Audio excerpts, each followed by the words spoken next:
Kalian sadar nggak sih atau pernah mempertanyakan nggak, kenapa banyak anak-anak seni rupa yang mengenyam pendidikan disiplin ilmu seni rupa yang akhirnya ngeband, terus mereka mencoba peruntungan di dunia musik, dan bandnya terkenal terus muncul ke permukaan.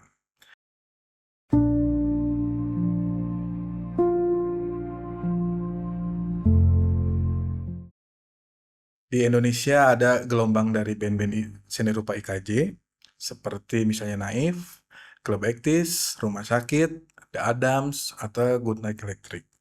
Sedangkan dari Bandung ada band-band dari jurusan seni rupa ITB seperti The Panas Dalam Bank, terus ada juga Serius, atau mungkin yang terbaru ada Dongker. Tidak hanya di Indonesia, di luar juga ternyata fenomena ini juga terjadi gitu ya, ketika waktu itu kita sebutlah The Beatles gitu misalnya. The Beatles dengan dengan frontman mereka John Lennon pun pernah mengenyam pendidikan seni di Liverpool Art College, atau misalnya vokalis dari Queen Freddie Mercury, dia juga pernah mengenyam pendidikan seni di Ealing Art College gitu ya. Ada satu pertanyaan ya, kenapa anak-anak seni rupa ini kalau misalnya ngeband gitu ya, simpelnya anak-anak seni rupa ini kalau misalnya ngeband terus si bandnya sukses dan muncul ke permukaan gitu. Salah satu faktornya mungkin karena anak-anak seni rupa ini tahu persis apa image yang ingin mereka tampilkan di bandnya gitu ya. Kita ambil contoh misalnya Aryan deh, itu salah satu personil dari Seringai gitu ya. Aryan merupakan lulusan seni rupa ITB, yang akhirnya dia ngeband waktu itu di Pupen, terus akhirnya dia sekarang ngeband di Seringai gitu. Nah, bisa dibilang ketika kita ngomongin Seringai, itu akan identik dengan icon mereka serigala gitu ya. Dan itu jadi satu kesatuan yang secara image atau visual tuh nempel banget gitu. Terus ditambah musik mereka juga musik yang keras gitu, rock atau metal. Image serigala juga mewakili hal itu gitu. Di mana serigala yang garang dengan musiknya yang garang seolah-olah itu menjadi satu kesatuan yang memang menguatkan image atau citra yang ingin ditampilkan Seringai. Dan itu jadi satu kelebihan juga untuk band-band yang mempunyai personil yang mengenyam pendidikan disiplin ilmu seni rupa gitu. Atau misalnya kita kembali ke awal tahun 2000-an ketika waktu itu The Upstairs muncul dengan tampilan visual yang mencolok gitu dengan warna-warna tabrakan. Itu akhirnya membentuk image yang kuat juga buat band ini, dan itu diadaptasi kemudian oleh para penggemarnya yang disebut modern darling. Si penggemar dan si pemain band, si personilnya juga tampil senada gitu dengan balutan busana yang warna-warni, dengan visual yang berwarna pula gitu.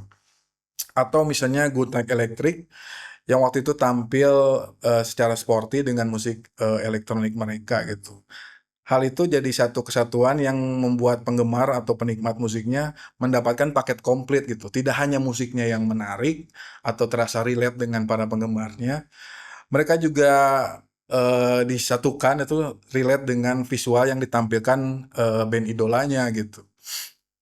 Apalagi jika misalnya ngomongin The Upstairs gitu dengan salah satu personilnya, vokalisnya Jimmy, dia banyak meng-create cover-cover album The Upstairs yang menguatkan isian musiknya itu sendiri gitu.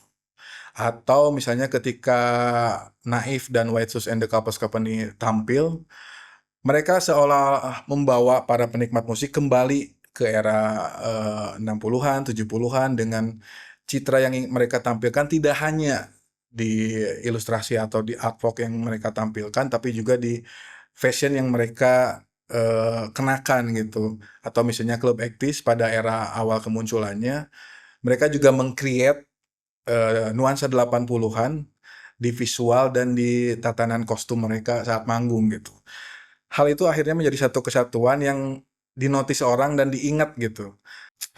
Atau misalnya era sekarang ketika ada satu band lulusan seni rupa ITB, Dongker, mereka tampil juga dengan visual yang kuat, khususnya sang vokalis yang banyak mengenakan topeng-topeng yang didesain khusus, hingga hal itu akhirnya menjadi image atau menjadi icon gitu ketika kita ngomongin soal topeng dengan mohawk-mohawk di sini gitu ya. Itu akan langsung, identik dengan si Dongker gitu. Lepas dari musiknya, terasa relate atau enggak dengan penggemar, tapi itu udah jadi poin plus juga karena mereka secara visual, secara citra sudah dikenal orang gitu. Karena mereka punya kesadaran atau kepekaan terhadap visual yang ingin mereka tampilkan, akhirnya hal itu menjadi produk yang seru gitu, yang menarik untuk dikonsumsi lah sama si penggemarnya gitu. Jadi ketika ada pertanyaan sebenarnya siapa sih yang lebih membutuhkan gitu, apakah si penggemar yang butuh band atau si band yang butuh penggemar?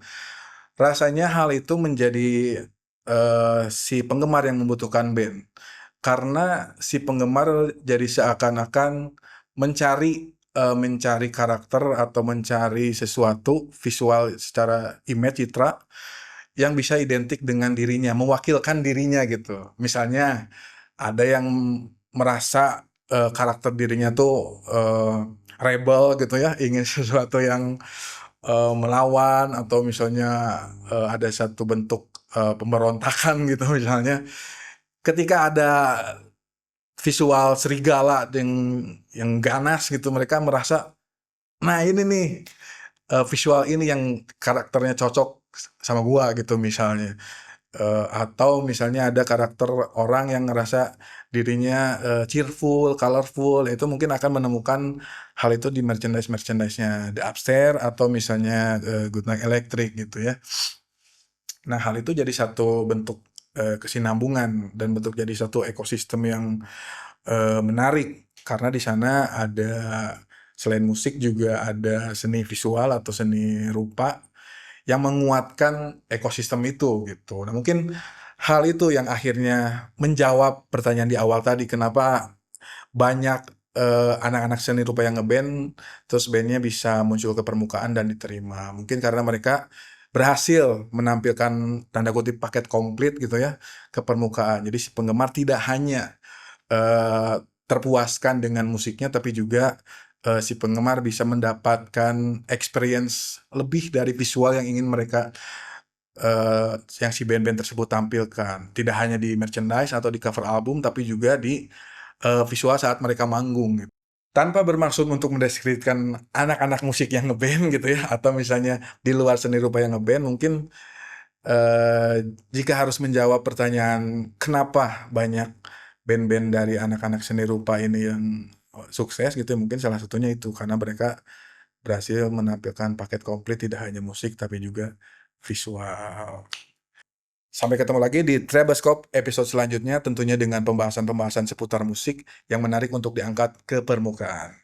Adios, permios.